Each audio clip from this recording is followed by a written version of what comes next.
Le Réseau québécois des OSBL d'habitation s'inquiète que le gouvernement n'investisse pas davantage dans le logement social et communautaire qui figure, selon eux, pourtant au rang des besoins les plus criants des Québécois et Québécoises. Au bout du fil, pour discuter de cet enjeu, Jessie Poulette, elle est co-directrice générale et porte-parole de la Fédération des OSBL d'habitation des 3L, donc Laval, Laurentide et Lanaudière.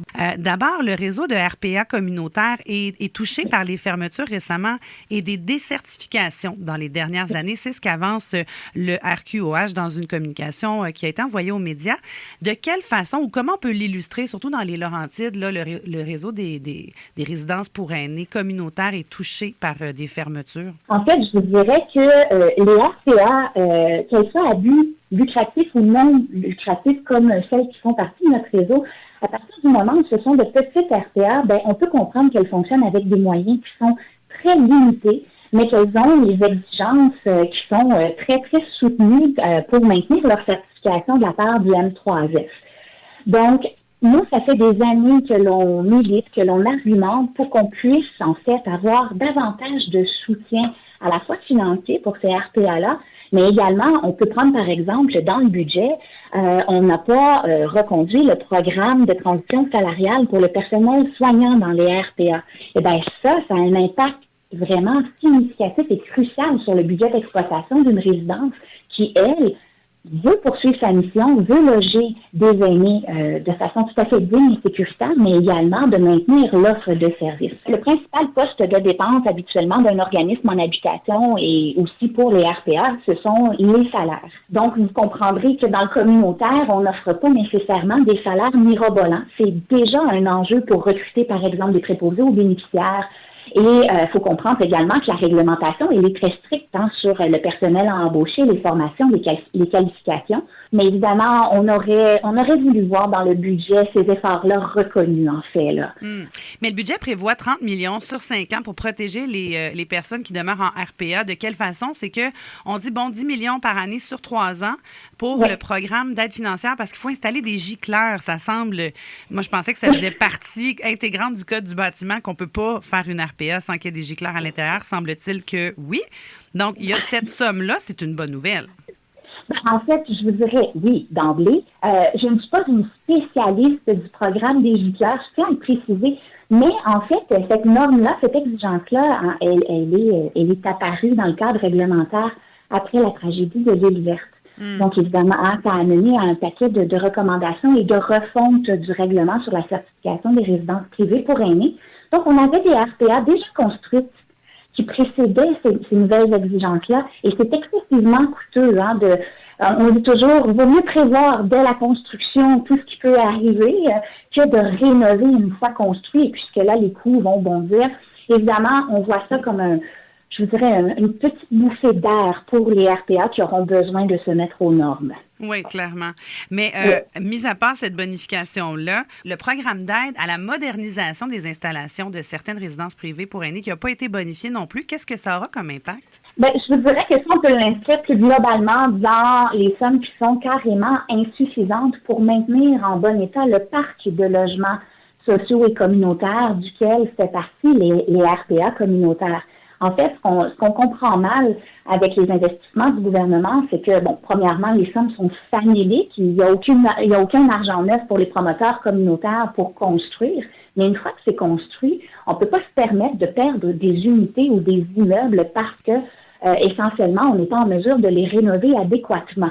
Mais ce qu'il faut bien comprendre, c'est que par la suite, on doit avoir des sommes qui sont conséquentes pour maintenir les actifs en bon état. Puis là, pour que les gens comprennent bien, parce que, on a tous des aînés autour de nous. La population, de toute façon, est vieillissante.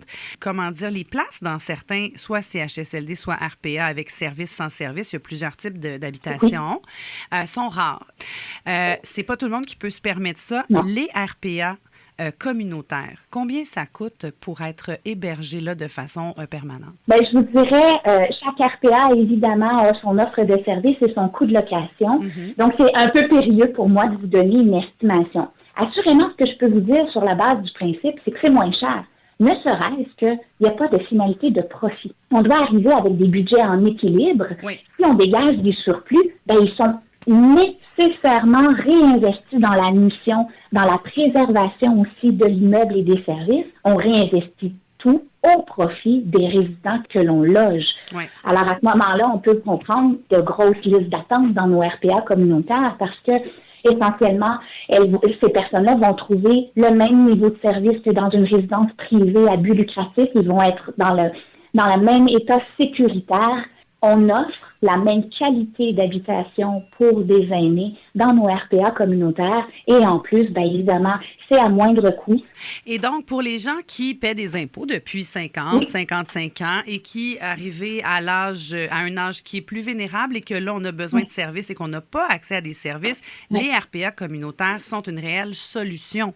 Et là, vous mentionnez que les sommes qui sont prévues pour le maintien en état du parc de logement qui existe actuellement bien, sont insuffisantes. C'est combien dans le budget qui est prévu pour ça? Non, il n'y a pas d'argent neuf. On a vu qu'il y avait environ 228 millions pour préserver, rénover les HLM, qui est une autre tenue que la nôtre. Bien évidemment, on va souligner ça parce que ça fait en sorte qu'ils vont pouvoir faire quelques rénovations, mais je vais laisser les porte-paroles répondre pour leur propre secteur. L'année dernière, le gouvernement a lancé la stratégie nationale en habitation. Ça faisait longtemps qu'on l'attendait. Il y avait l'objectif de construire plus de 500 000 logements d'ici 10 ans, mais déjà dans cette stratégie-là, il n'y avait aucun objectif précis, il n'y avait aucun argent neuf. Bon, maintenant arrive le budget, il n'y a aucun argent neuf pour les promoteurs, les développeurs de logements sociaux et communautaires. Ce que l'on voit, en fait, c'est essentiellement un peu d'injection de sommes, mais qui va pouvoir bénéficier aussi aux promoteurs immobiliers privés.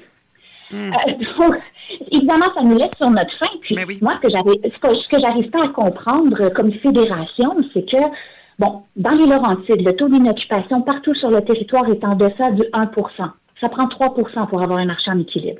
Il y a un ménage sur 3 qui consacre plus de 30 % de son revenu pour se loger. Évidemment, si on fait ça, on ne peut pas après, comment je dirais bien ça, être un agent économique prospère, exactement.